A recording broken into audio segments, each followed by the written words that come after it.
Welcome to the first lecture of this course. In this lecture, I will explain to you what the Akashic Records are. Of course, this is a very fundamental question to start with before we start working with the Akashic Records. The Akashic Records can be seen as a library that contains information about every soul that lives here on planet Earth. Every soul has their own Akashic Record or book, where all the information that is known about that soul is written.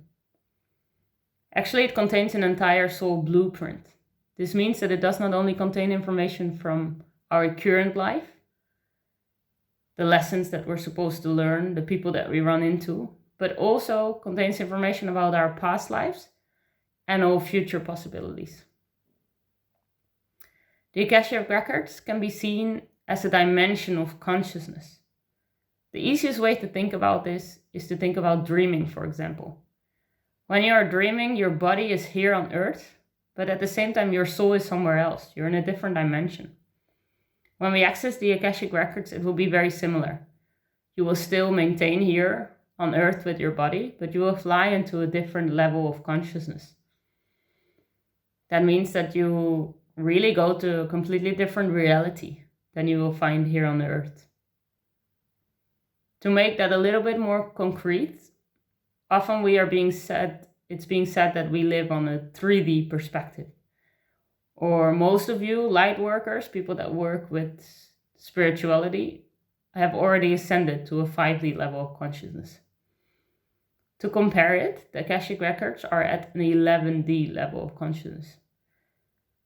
This means that it gives us a completely new perspective, a completely different perspective on matters that we run into here on Earth. And that, while you're working with the Akashic Records, you will also assist in the ascension of humankind as a whole. Because you will help people to lift up their level of consciousness. 3D people to lift up to 5D, and 5D people maybe even to 7D. Because you can suddenly give them an 11D perspective on things that they run into, on little obstacles on their path. Let's dive still a little bit deeper, because what's Akasha?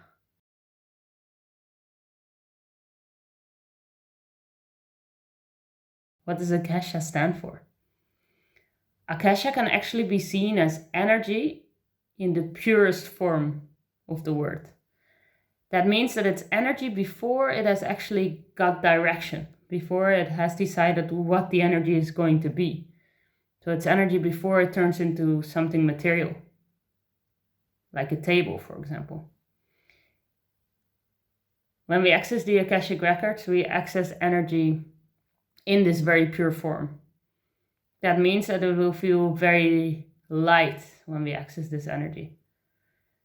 Sometimes when people access the records for the first time, they can get a bit dizzy because it's so much information and such a different energy that we're not used to as human beings.